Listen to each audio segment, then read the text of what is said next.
Olá, meu nome é Daniela Freixo de Faria, sou psicóloga infantil e hoje nós vamos falar sobre a empatia.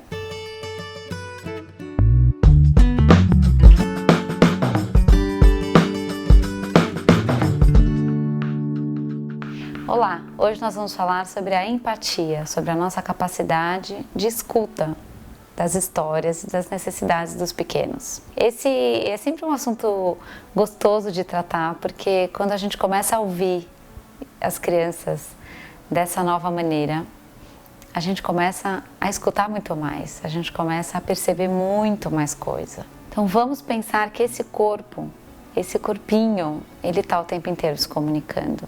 Não só através da fala, mas através do olhar, através do sorriso, através do rostinho, através do corpo. Então, muitas vezes, a gente recebe uma fala de um dos nossos filhos e a fala tá ótima. Mãe, então eu fiz tal coisa, mas o corpo tá assim. Então, mãe, eu fiz tal coisa, foi super legal e tal. Às vezes as coisas não combinam e a gente deixa passar. É importante que nessa escuta ativa a gente considere todos os canais de expressão como comunicação. A criança muitas vezes ela está com uma fala acelerada, uma fala muito agitada, e a nossa missão, o nosso desafio é conseguir fazer com que essa criança se acalme e comunique e conte o que ela precisa. Às vezes tem alguma criança que ela não vai falar, mas ela fica se enroscando na gente, me cercando, passando perto, vem, deita de novo. Ela está precisando de alguém que diga, fale comigo, eu estou pronta para te ouvir.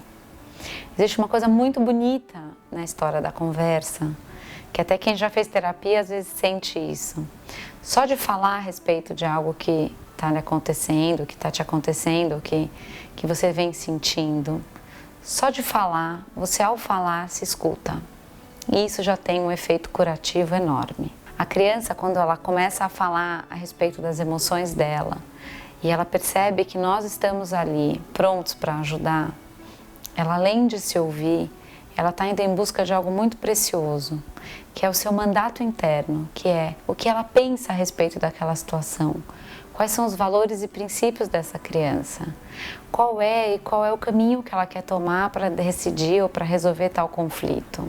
Toda essa reflexão a gente pode encontrar e pode ajudar muito nesse processo. Mas para isso a gente precisa considerar algo muito importante. Muitas vezes os nossos filhos vêm perto de nós e falam, o fulano pegou a minha bola, roubou a minha bola, furou a minha bola. E a gente pensa, é só uma bola, tudo bem, tem outra bola. Mas a gente não consegue compreender nesse momento que dentro do mundo da criança, alguém ter ido lá e roubado a bola dele é mais ou menos compatível com alguém ter roubado seu carro, alguém ter riscado seu carro, alguém ter furado seu pneu. E isso seria uma coisa grande na nossa vida. Você ficaria bravo, ficaria revoltado, quem riscou, quem foi e tudo mais. Então, no mundo da criança, a gente precisa pensar que os conflitos e os desafios são desafios de criança, mas que dentro do mundo onde ela vive, no mundo da escola, dos amigos, desse grande desafio que é o convívio, que é o viver com, dentro deste mundo, alguém furar minha bola, alguém pegou meu lápis, esconderam minha agenda, e assim, alguém me bateu, alguém me empurrou. Neste mundo, isso é muito significativo e essa criança precisa de ajuda.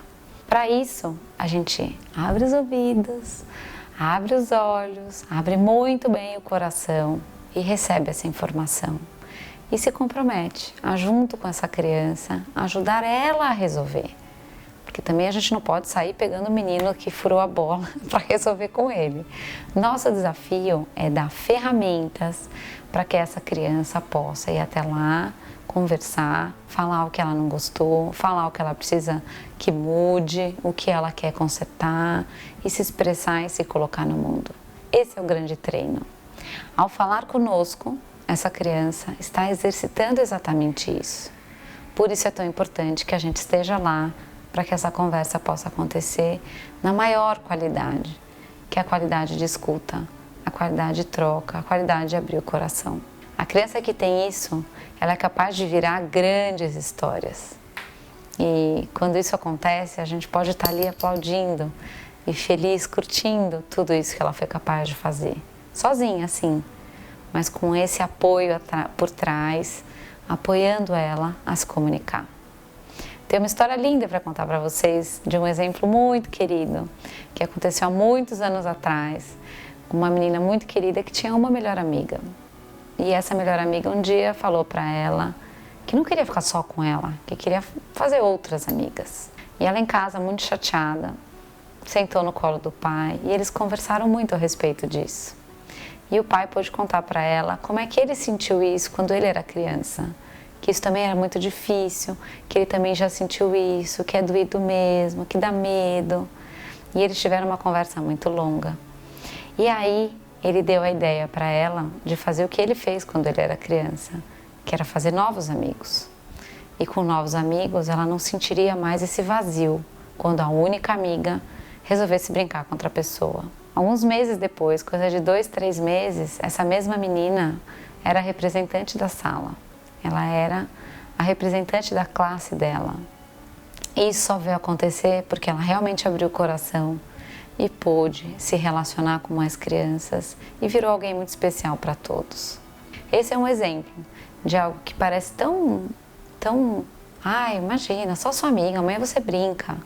A hora que a gente escuta e a gente faz desse limão uma bela limonada, as crianças crescem e mudam a postura, e tem novos resultados e criam, sim, uma coragem de se expressar e de fazer diferente. Isso é maravilhoso poder acompanhar e poder curtir junto todas as vitórias que vêm pela frente. Então a dica que eu queria dar hoje para você é, primeiro a gente fazer um grande monitoramento de como anda a sua qualidade de escuta. Será que a gente está sempre correndo? Ou a gente escuta no laptop? Ou a gente escuta vendo televisão? Ou a gente escuta mexendo no celular? A gente precisa aquietar todas essas informações em volta e todos esses estímulos para poder encontrar. Como anda a sua qualidade de escuta? Isso não significa que a gente vai passar 5 horas escutando e conversando. Mas no momento em que você é chamado, isso é importante demais. Isso precisa acontecer com toda a entrega e qualidade, porque a resposta ela é muito rápida. O vídeo de hoje foi esse. Eu espero que você tenha gostado e na semana que vem a gente se vê de novo. Tchau, tchau!